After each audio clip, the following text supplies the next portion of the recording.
Y me encantaría, Katia, que nos platicaras de algo maravilloso que tienes para los papás y creo que también para muchos jóvenes que quieren saber más acerca de la marihuana. Tienes una conferencia muy interesante, platícanos. Sí, pues mira, es una conferencia que se llama Deshojando la marihuana. La verdad es que desde el nombre a mí me gustó muchísimo cuando tuvimos esta idea de decir, ¿cómo vamos a hablar de la otra parte de una sustancia que está tan de moda, que está tan aceptada, que está tan promovida? Y que es válido también cuando los chavos dentro de sus redes escuchan algo que les llama la atención, ¿no? Pero es un poco como decimos, siempre hay dos caras de la moneda, siempre hay dos historias.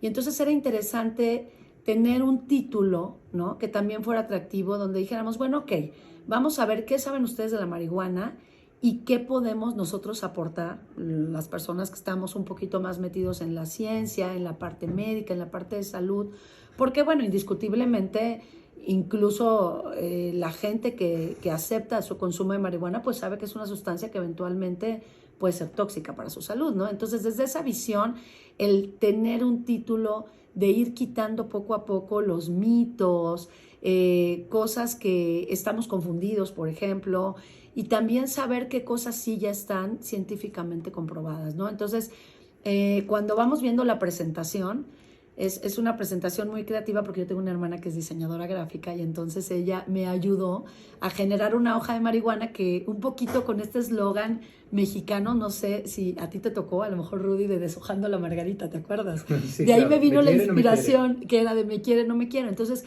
al ir quitando cada hoja, empezamos como lo muy popular de la marihuana en la conferencia y ya conforme le vamos quitando las hojitas, nos vamos metiendo ya aspectos más científicos, ¿no? Ahora, al ser una conferencia, un modo conferencia, realmente a veces trabajas con un auditorio muy grande, entonces tiene que ser también muy importante la parte de la creatividad, el enfoque, que la misma presentación sea algo interactivo. Entonces una presentación que lleva música vinculada con la marihuana, tiene pues algunos memes, ¿por qué no, verdad? Porque música también, vinculada con la ¿qué? Bob pues, Marley. Bob Marley, sí, exacto. algo de reggae, algo Puro de... reggaetón. Sí, no, tenemos... Ah, no, reggaetón, no, Reggae también, también los aclaremos, Es reggaetoneros que me quedé consumen pensando que le marihuana. echabas humo y entonces la gente entraba Pues y así. hay un olía a mito, petate, hay un súper mito. interactivo. Eso lo podríamos agregar, ¿no? En un futuro, pero sí sale un mito, pero en la pantalla, ¿no? Es algo virtual 100%. Pero yo creo que para hablar con jóvenes, digo, tenemos una versión para papás, una versión para estudiantes de bachillerato y de universidad, y yo creo que la más retadora, que es con chicos del área de secundaria, porque finalmente pues ellos todavía están en una etapa en que su cerebro aún no está desarrollado, tienen todavía una dificultad para el elemento juicio, ¿no? Entonces, cuando tú quieres llegarles con un choro mareador o un sermón, pues definitivamente no lo vas a lograr, ¿no? Los pierdes. Entonces, no es que alentemos ni que digamos que tenga algo de chiste que alguien caiga en la adicción de la marihuana, pero finalmente es una sustancia de la cual también hay historias y hay anécdotas y se puede empezar a abrir los canales de comunicación con ellos de una manera amena. Yo creo que también en estas nuevas generaciones el pensamiento crítico, que es una de las formas de educar que a mí me vienen o respeto mucho, porque es esto de no prohibir, no alentar pero no prohibir, sino al final te doy la información y tú tomas tu decisión, ¿no? Pero bajo la información. Y es que la verdad, como papás, tenemos que entender que nuestros hijos van a ir de repente un día a una reunión y ¿qué va a hacer nuestra hija o nuestro hijo si de repente su crush le dice que le pegue algo ahí a la marihuana? Que le dé un toque, Claro, sí. claro. Y si no saben y viene con una concentración muy, muy alta o alguna cosa así, le puede ir muy, pero muy mal. O sea, por eso es que hay que hablar con ellos, ¿no? Claro. Y así. Pero así empezó la nicotina, por entrar a un círculo de aceptación social, ¿no? Así es. Por el hecho de que, ay, voy a estar en el grupito de las fresas y fumo igual que ellas, ¿no? Y así empezó, o sea, a veces tristemente las adicciones se dan por querer pertenecer a alguien. La presión social es un factor indiscutible, ¿no? Entonces, la conferencia lo que ofrece, además, bueno, de que es algo atractivo y ameno y interactivo, bueno, pues también tiene mucha información que es válida, o sea, información que sin enjuiciar una sustancia que a lo mejor muchos adultos han tomado la decisión y les funciona en algún aspecto de su vida, pues sí poner claro que cuando tú estás en una etapa de desarrollo de tu cerebro y de todo tu organismo, pues puede tener una repercusión diferente. Entonces, al ir deshojando estos componentes, pues vamos rompiendo mitos, porque también hay mucha confusión, hay muchos choros también de la gente que les quiere vender, o de lo que ven ellos en las series de televisión, en las películas, y es lo que vamos haciendo, va avanzando.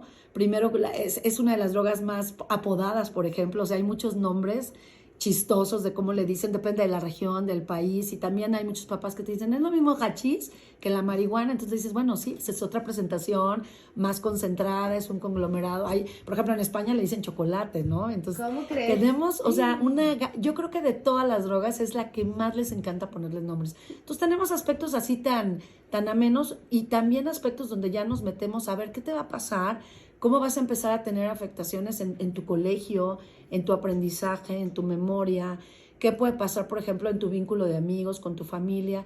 Y yo creo que esa es una manera mucho más amigable de llegarle, sobre todo a los chavos, ¿no? ¿En el aspecto físico afecta que llegues a bajar de peso? Pues más bien es al contrario. Y fíjate que ese es un gancho Te da bueno, hambre, porque ¿no? te da mucha hambre. Hay muchos chicos que más bien suben de peso porque, bueno, están se altera la percepción de los sabores de una manera espectacular. Entonces la comida les sabe más rica. Ya vienen los famosos monchis, ¿no? De que viene el churro y luego vamos a los monchis. Entonces hay chicos que sí suben de peso, incluso cuando estamos en la parte contraria, que es que dejen de consumir, bueno, pues entonces bajan de peso, ¿no? Y hay ciertas, fíjate que ahorita que lo mencionas, ¿no? Físicamente no es una droga que en un principio haya un aspecto físico diferente, ¿no? Como por ejemplo el cristal y la heroína, que hay un deterioro físico de verdad muy Se te caen los representativo, ¿no? dientes, Exacto, sí, sí. en la cara.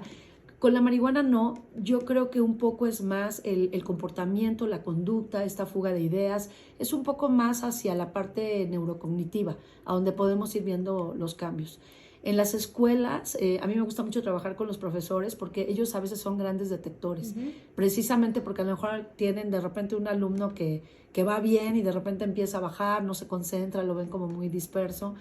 Que eso también puede ser parte de la adolescencia, ¿eh? Entonces hay que tener ahí identificadores. Se confunde. Se puede confundir. Y eso también funciona cuando trabajas con los papás, ¿no? Porque los papás siempre te dicen, a ver, ¿cómo me voy a dar cuenta? Si ya no trae los ojos rojos porque se echó gotitas, o si se cuida de que la ropa no le huela, llegará un punto en que en un mediano plazo, hablamos de unos 6 meses de un consumo regular, a lo mejor hay quien menos, ¿no? Porque se enganche con mayor cantidad y más frecuente, se empiezan a ver cambios. Sobre todo el entorno. La marihuana tiene algo muy característico que pareciera como si entre ellos empezaran a detectar. Hay un concepto también muy fraterno, ¿no? Entonces, los papás muchas veces dicen, ya está llevándose con otros niños, ya no es su grupito, ¿no?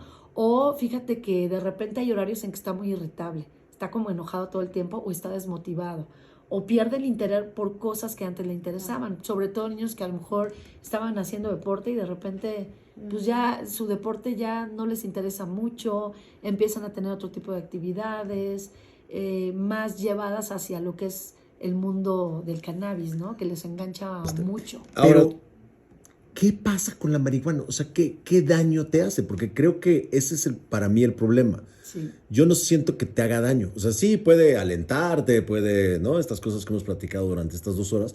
Pero ¿cuál sería el daño a la larga? O sea, hasta uno piensa que la nicotina es más dañina, ¿no? Sí. Que la misma marihuana. Sí, fíjate que eso que preguntas es una de las cosas que los jóvenes hoy por hoy lo ven como una ventaja, ¿no? Cuando dicen, bueno, esta es la droga que me voy a quedar consumiendo. Incluso hay chicos que te llegan a decir, no, pues es que el alcohol te provoca cirrosis, ¿no? O sea, justo lo que estás diciendo. Pero aquí el daño es sutil. Empieza a verse primero, exacto, con comportamientos. Sí llega a haber personas que de alguna manera son más vulnerables o tienen, por ejemplo, porque no tenemos que mencionarlo, un componente genético, por ejemplo, de esquizofrenia o de algún otro trastorno mental, en que ahí sí podemos ver como un detonante, ¿no? Ya de una enfermedad, por ejemplo, como la bipolaridad, la esquizofrenia, en que hay jóvenes que pueden tener el gen como dormidito, ¿no? Y esto lo despierta. Y esto lo despierta, ¿no? Ahí sí podríamos ver algo más aparatoso. Otra cosa serían los cuadros psicóticos, ¿no? Cuando llega un joven disociado que de repente no reconoce a sus propios familiares, está hablando incoherencias, lo tienes con antipsicóticos y no responde. son cosas que fíjate que físicamente hablando las ves ya en un hospital. Y eso es bien interesante la pregunta que me haces, porque no lo vas a ver en su mundo cotidiano. El que llega a desarrollar una buena tolerancia a la marihuana, aparentemente va a ser funcional, va a llevar su vida, pero ya cuando lo someten a pruebas de ejecución de instrucciones, de llevar digamos, una idea durante un determinado tiempo, ya después de un tiempo determinado no lo logran. Y aquí sí podríamos ver, no que haya algo físico, pero sí la demanda neurológica, vamos a suponer, para una determinada carrera universitaria, ¿no? O sea, un chico que empezó a los 12 años va a tener una limitación si al momento de decidir que va a estudiar, pues dependiendo del daño que tenga ya en esa parte de su cerebro, eso ¿no? creo que es una buena manera de llegarle a los adolescentes, ¿no? Si tú qué quieres ser de grande, no, yo quiero ser médico. Bueno, pues si te empiezas a meter eso a los 12, no va, olvídalo. difícilmente. se te va a pegar Difícil. nada cuando Fíjate, estés estudiando. Te voy a platicar, No lo vas a Rudy. lograr Hay un bien. estudio, y no es nada nuevo, que a mí me pareció, y lo uso mucho más en secundaria que en prepa, que es una medición del IQ. Y eso les pega mucho a los chavos. O sea, te dice, a ver, por cada año que tú consumas marihuana, tu IQ va a bajar 8 puntos. Es un estudio muy interesante que se hizo durante algunos años. Hay otro que se hizo, me parece que en los Países Bajos, de la producción de espermatozoides, por ejemplo.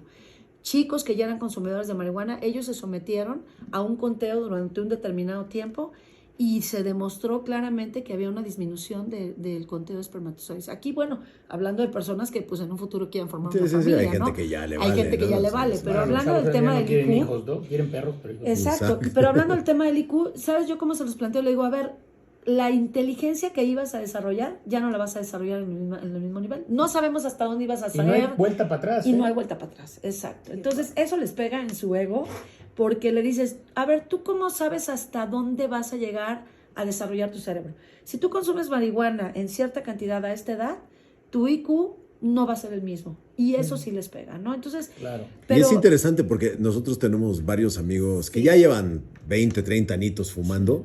Y fíjate que el otro día decía, ¿te has dado cuenta que siempre habla de lo mismo? Sí. Siempre su plática es de lo mismo. Sí. ¿Ya sabes? No pasa de ahí. Entonces tú le dices nuevos conceptos como de, oye, güey, ¿supiste de...? No, sí, güey, pero... Y entonces... Y como que te regresas siempre como al mismo tema que como que sabe Se quedó y pegado. se quedó pegado Y ahí. no tiene aspiraciones, es como de estoy cómodo en la zona de confort en la que estoy. Y le dices, oye, ¿por qué no haces esto? No, ¿para qué? Sí, no, Entonces ya no sabes si es miedo, ya no sabes si es realmente no es quiere. el famoso síndrome motivacional que te digo que existe, está descrito. Hay mucha gente que no le gusta como que se describa así, pero es precisamente la percepción de su mundo cambia, porque además, digo, ustedes que están hablando de sus amigos, ellos no sufren, o sea, ellos realmente Sí, están no conformes. parece- Pero es tan como- bonita que es la vida y ¿por qué volverla como tan insípida? Exacto. ¿No? De que ya Es no como tienes limitar tu motivación, alcance, Rudy. ya O sea, que- ¿por qué a un chavo sí se vale decirle, esta sustancia te va a limitar hasta dónde puedes llegar a ser? Y la verdad es que eso sí está comprobado, ¿no? No vamos a ver un hígado destrozado, ¿no? O sea, Exacto. que son las cosas que siempre espantan, ¿no? O sea, Claro. la cosa aparatosa, pero la Exacto. marihuana, El yo siempre digo, pulmón negro, es útil. ¿no? Yo tengo por ahí dentro de la conferencia, ahorita que me preguntabas, un GIF que es de Homero Simpson metiéndose en las hojitas. Y me encanta porque cuando me dicen, ¿cómo te vuelves adicto a la marihuana? Le digo, así como ese GIF, poquito a poco y sin que te des cuenta y sutilmente. Y ya quedó. Y ahí quedas, ¿no? Porque no hay un número específico para decir cuántas fumadas me tengo que echar Exacto. para que ya me vuelva adicto. Lo que ¿no? sí te puedo decir es que yo no conozco ningún caso que haya habido una muerte por sobredosis de marihuana, mientras que el alcohol sí. O sea, el alcohol, un cometílico, una congestión alcohólica, olvídate que se pueden morir, pero Y fácil. son muy Sí, así comunes. es. Y aparte. sabes Muy qué, comunes. Rudy, y eso también se vale, porque tampoco vamos a educar a través del miedo. No existe ninguna documentación en el mundo de casos de sobredosis No, por simplemente marihuana. decir las cosas Entonces como decimos son, lo la que neta, es, ¿no? exacto, lo que sí sucede y lo que no O sucede. sea, más bien decirle, si fumas te quedas bobo. Algo Y ya. así. Ay, ¿Quieres ser doctora, bobo? Tiene Adelante. que venir más seguido, por favor, denos sus redes supuesto, sociales claro en donde que la sí. podemos encontrar. Pues en Instagram estoy como Katia Pasquel y en Face estoy como Katia Pasquel Conferencista.